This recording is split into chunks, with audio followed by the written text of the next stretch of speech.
Anyway, Lord of the Rings, Fellowship of the Ring. We're going to start a whole excursion playing all of the Lord of the Rings games. At least Fellowship, Two Towers, and Return of the King. At least.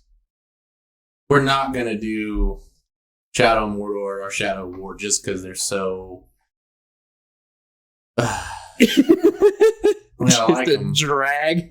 But it's a drag when you like fully have beaten it and just to go back and replace it. Probably it. I agree with you on that. It definitely can. I'm pretty sure there's like 1,000 fucking videos of those games, especially Shadow of War. I see that shit constantly on my fucking YouTube newsfeed. Yeah, I kind of... That's just overexposed at this point. Like, I mean, it's a good game. They're actually really good games, but I don't think I want to really replay them. Yeah, like they're fun the first time you play, and then after that it's kind of Yeah. Like I got it on here thinking I would play it. That was 3 months ago, and I think I put it in an hour. Well, I played Shadow of Mordor twice and Shadow of War twice.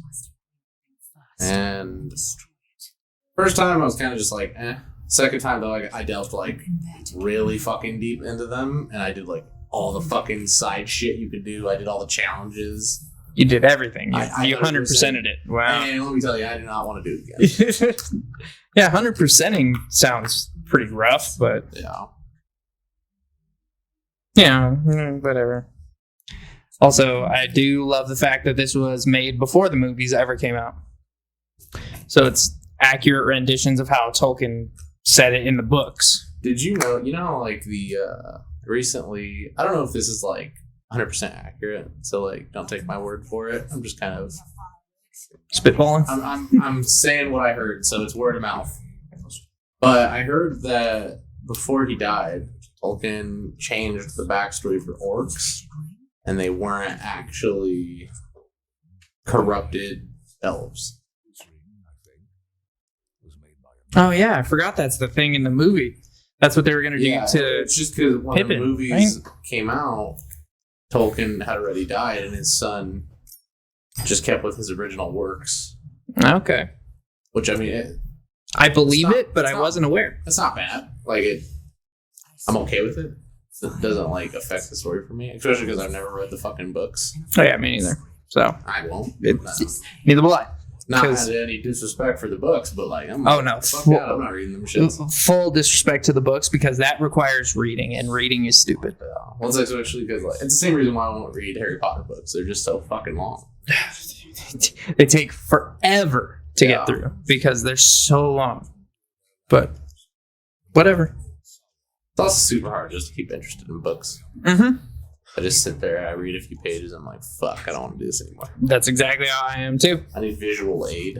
Yeah. That's probably the only reason I actually can read comic books and graphic novels and stuff. Is because there's the pictures to look at. I mean, it sounds. I like the picture books. So kindergarten. It does. It sounds like I like the picture books. I don't like the word books. I like the picture books. That's exactly me. But I don't like any books. I don't even like comic books. What about the Walking Dead ones? No. The last book I tried to read, I got through 3 chapters and I was like, you know what? I hate reading. So I'll tell you this. I read them on my phone through a website that I can give you if you want at all. I mean, it has a fuck ton of different comics. Okay. Like all DC, Marvel. See, the comics I've been willing to try because I don't think I've ever read a comic in my life. But I will say this. I like paperback and hardcovers of comics and graphic novels and shit, but reading it on my phone, maybe it's just because we're like so stuck in our fucking phones. It makes it a lot easier to do. Yeah, I could see that. You could stuff like Audible took off because we're obsessed with our phones and just listening to it makes it easy. Yeah, and you could stay engaged when you're reading on your phone, at least in my experience of it. Yeah. Monkey.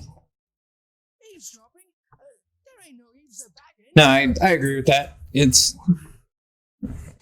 one of those things where your phone really makes everything easier. Yeah. Even reading.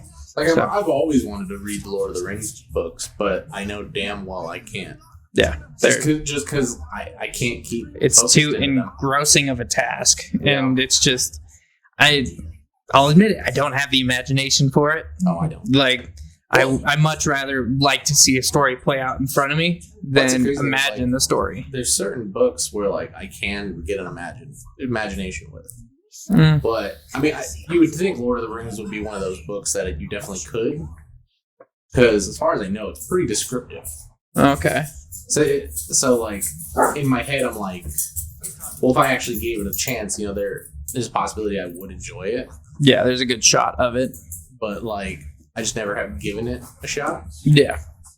Maybe I will. Maybe one day. I'm dead. I have a hard time reading because I get so bored so quick. Yeah. Like, well, the way that who was it that told me about it? I don't know. Just someone I know was telling me that the way they do it is they will only read a set amount of pages, not only to keep them interested, but also not to overdo it. Not to like overload their brain on reading. Yeah. Because reading can just take it all out of you. And apparently he's read like a shit ton of books just this year alone. Just because of the way he does it. And I'm like, man, that sounds like a great idea. Maybe. That actually does sound smart, because the way my brain works is I'm like, okay, I'll just read until I'm tired of reading. And then I'm tired of reading and I don't want to read anymore. Well, it's the same thing. So my wife is the same thing about, I like overdo it with video games. Yeah. Because I play them so hard that I like get sick of them. Same concept with books. When I do read, which is very rarely, yeah, I like go all the way in, and then I'm like, oh, I'm sick of reading. I don't want to do this for months, maybe years. Yeah. That's the same way that I am too. Like, that's actually a very good, like, mental connection to make. Like, I'm the same way with games. Just, I get so exhausted of them so quick. Hold R2 to view his inventory. Okay. Can I whack? Can whack. What's the whack? Oh, okay. So, whack. Square. Get whacked. Is whack. Get whacked, homie. Get whacked. Oh, shit. Ooh, timeout. Plasticky, then glass. That would make sense because the plastic would actually absorb a little bit of the sound. Yeah. We're back talking about soundproofing, trying to figure all this out. Because we know the audio quality isn't the best. It's shit. We can admit it. Yeah, and we care. We actually care. So, more or less. Can I care? It's all right. Can I smack this pot? No. You gotta smoke it. Okay. Oh, shit. I think that was the best pun I've ever heard you make. Thanks. Okay. Where do I go? Okay, out the door. I think you gotta go sell that shit now. Yeah, we have to give her the deed and the key. That's one thing to go adventure. I like about this, because if this is more accurate to the books, which it 100% will be. So what I mean by that is like, where basically he's having to sell his fucking home to go adventure. When in the movies he didn't have to. Yeah, they skip that entirely. Mm-hmm. And he actually ends up coming back to his home. Yeah. Which I don't know if that's the case in the books at the end of them. I don't know either. I know that in the books, though, their whole journey is way fucking longer. In the books? Yeah, like time period wise, like it lasts way fucking longer. Which makes a lot of sense considering them going from like Bag End all the way to fucking Mount Doom. Yeah, it would take a long time. It would take a really long time to just. Especially because most of their journey, Sam's and Frodo's, they are fucking walking. Yeah, and they're hobbits. They got little legs. Yeah. They can't walk very fast. Yeah. Okay, can I jump? Oh, I can jump. I didn't know that was an ability. I like that little float you just did there. I know. Oh, it's just lost a lot of health. Also, look at the feet. Also, I know. They're hairy as all fuck. I like video games. Watch jump. I like how in the game, all games, pretty much you keep that same posture that you jump with and then land. Like, yeah. I'm pretty sure that's not how it looks when you jump. It isn't. Like, there isn't even a lead up in these old games. It's literally just you hit a button and you're in the air. It's not an actual jump. In newer games, it still does it. Yeah, every now and again it does. Like the only games I could genuinely think of that have a build up to the jump with the physics and shit is GTA. GTA, yeah. There was one game I was just playing, Spider-Man, the Spider-Man game on PS4. You actually do lead up into the jump on that one, and I definitely appreciated that. Did you play the Miles Morales one? Not yet. No, I definitely want to. Can't afford it. I want to play that before the second one comes out. Yeah, for sure. Because the second one's supposed to be a lot darker, and it's supposed to follow the events that happened in both the original and Miles Morales. So I'd like to know. Yeah. And I think you might play as both Peter and Miles in that game. But I don't know. All I've read about it is that it's supposed to be the darker version of it. Well, that's nice. I like darker versions of games. Yeah, I do too. Like, I'm excited for Breath of the Wild too. And I didn't realize that I liked darker versions of games until I beat Majora's Mask about a month ago. Not a fucking nerd. Not even a month Zelda ago. References. Dude, I adore Zelda games. Well, what do you want from me? I will say this though, when it comes to like dark games, my first experience where I actually really fucking realized that I enjoyed darker games was, I know you talk shit about Last of Us. Yeah, I do talk shit about Last of Us just because I don't like it, and I full well admit that. It wasn't dark in the sense of like you killing people or doing this. It was dark in the sense of like psychological and emotional shit that the characters are going through. Yeah, which made it a lot better to me. That actually is a very big factor to me. Is not the outright horror necessarily, but more the psychological torment. Yeah. Like, Outlast is one of the few horror games that I've actually beat because it's more of a psychological deal. Yeah. Like, you're going insane doing that. Yeah. And there's a GameCube game that I still haven't played that I really want to called Eternal Darkness, Sanity's Requiem. That sounds so familiar. Let me, hold on. Yeah, it's a GameCube game that was like one of the only horror games to come out on the GameCube. My auntie had a GameCube, and I used to fucking play shit, what game was it? True Crime. True Crime. I know we were talking about it, and you don't know what the fuck I'm talking about. Yeah, I don't. But there's True Crime LA and True Crime New York. True Crime? True Crime. What was that game again? Eternal Darkness, Sanity's Requiem. That's one that I also heard of from Outside Extra and Outside Xbox for the first time. Oh no, actually, I heard about it from Peanut Butter Gamer the first time. And yeah, I really want to play it. Dude, I think I've played this game before. Really? Not in the sense, I don't think I ever beat it or anything like that, but I think I've played it before enough that this looks so familiar. Yeah, because it's got like a sanity system that it doesn't just fuck with you in the game. It fucks with you in the real world because it'll do stuff like it'll turn the volume down on your TV, quote unquote. Yeah, I know exactly. Yeah. Yeah. And then it'll like fake to erase your saves. It's awesome. Speaking of video games, horror, and fucking with you, do you remember a movie? Yes, I have seen a movie. Thank you. Yeah, no problem, dude. Anytime. I'll be here all day. No, it was what the? I can throw? Or sell. I want to hit this kid with a rock. Damn. Hold on, I'm looking this shit up real quick. Yeah. That way I could continue actually talking to you about it. Yeah, it's all good.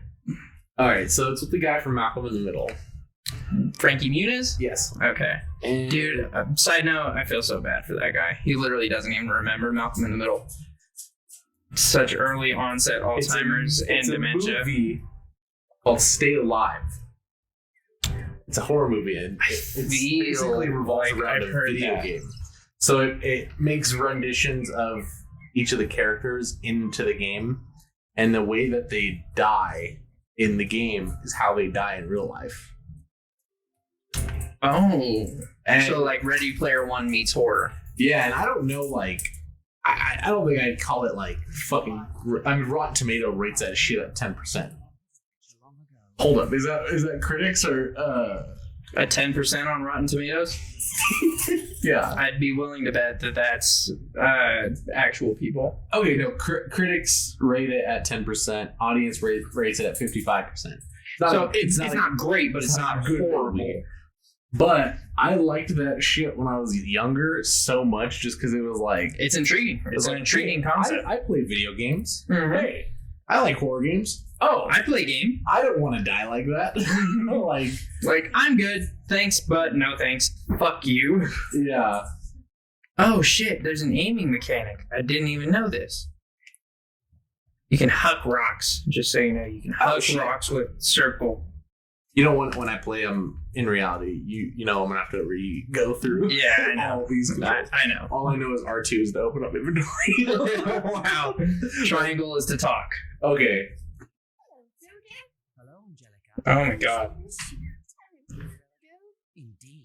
You're going ever such a long way away, practically to the other end of the world. She wants Frodo. She wants the hairy feet. I hope you can return to Hobbiton one day. It sounds like Moaning Myrtle. That's from exactly Harry Potter. what I was thinking. Hold up, we're looking this shit up. It sounds exactly like her.